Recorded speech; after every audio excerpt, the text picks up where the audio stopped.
নমস্কার, সুচন্দা রান্নাঘরে সবাইকে স্বাগত জানাই। আজকে আমি পটলের একটা দুর্দান্ত রেসিপি নিয়ে এসেছি।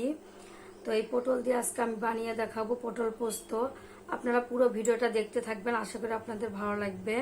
আমি এখন পটলগুলো ছিলে নিব।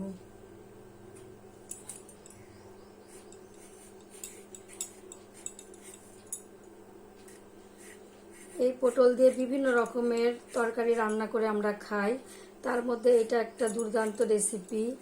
আর এই যে পটলের খোসাটা দেখতে পাচ্ছেন, পটলের অনেক গুণাবলী আছে। আমরা এই পটলের খোসাটাও ফেলে না দিয়ে এটা কিন্তু ভর্তা করে খেতে পারি।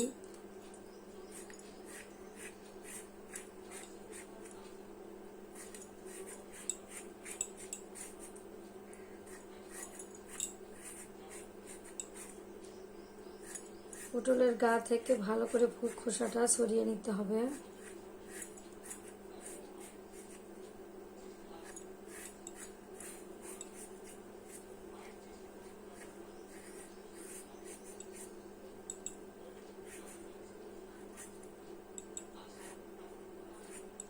এই যে দেখতে পাচ্ছেন, পটলটা আমি ভালোভাবে খোসা সরিয়ে নিয়েছি।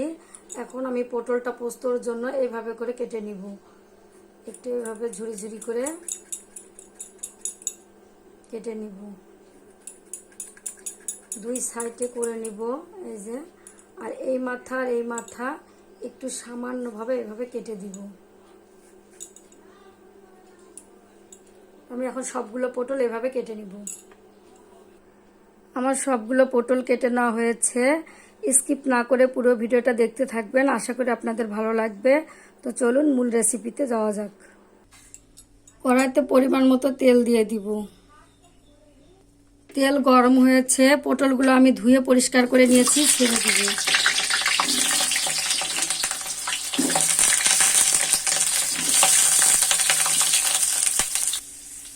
লবণ, হলুদ গুঁড়ো, পটলগুলো এখন আমি লবণ হলুদ দিয়ে ভালো করে ভেজে নিব। পটলটা অনেকটাই ভাজা হয়েছে, আমি আর একটু ভেজে নিব। পটলটা আমি লাল লাল করে ভেজে নিয়েছি, এখন আমি তুলে নিব।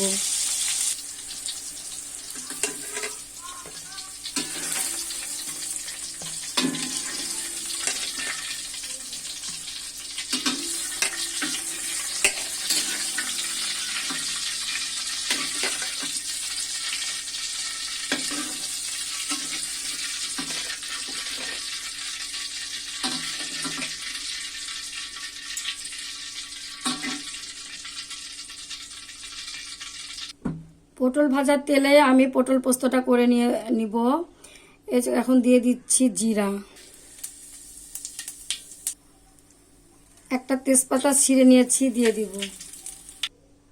এখানে আমি কালো সরিষা, সাদা সরিষা, পোস্ত, একটুখানি জিরা একসঙ্গে বেটে নিয়েছি, দিয়ে দিব।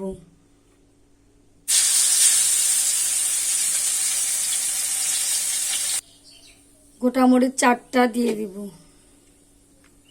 এখন আমি সমস্ত মশলাগুলো তেলের সঙ্গে ভালোভাবে কষিয়ে নিব।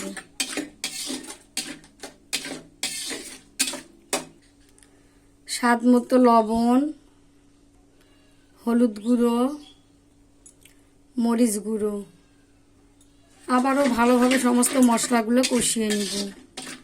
যতক্ষণ পর্যন্ত না তেল ছেড়ে আসছে ততক্ষণ পর্যন্ত আমি এভাবে কষাতে থাকবো। মশলা থেকে তেল ছেড়ে দিয়েছে, এবার সামান্য পরিমাণে জল দিয়ে দিব। আবারও মশলাগুলো ভালোভাবে কষিয়ে নিব।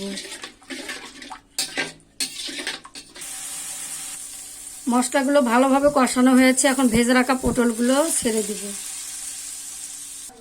পটলগুলো মশলার সঙ্গে ভালোভাবে কষিয়ে নিব।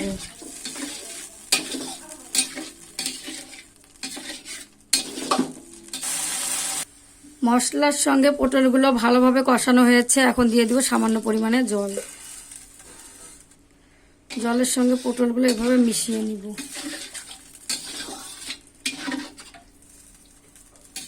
পটল থেকে জল শুকিয়ে এসেছে, আমি আর 2 মিনিটের মতো রান্না করে নিব। পটল পোস্তটা আমার হয়ে গেছে, এখন আমি নামিয়ে নিব। আমার এই আজকের রেসিপিটা আপনাদের কেমন লেগেছে কমেন্ট করে জানাবেন। ভালো লেগে থাকলে সবার সঙ্গে শেয়ার করবেন, সাবস্ক্রাইব করে আমার পাশে থাকবেন। সবাই সুস্থ থাকবেন। সবাইকে ধন্যবাদ।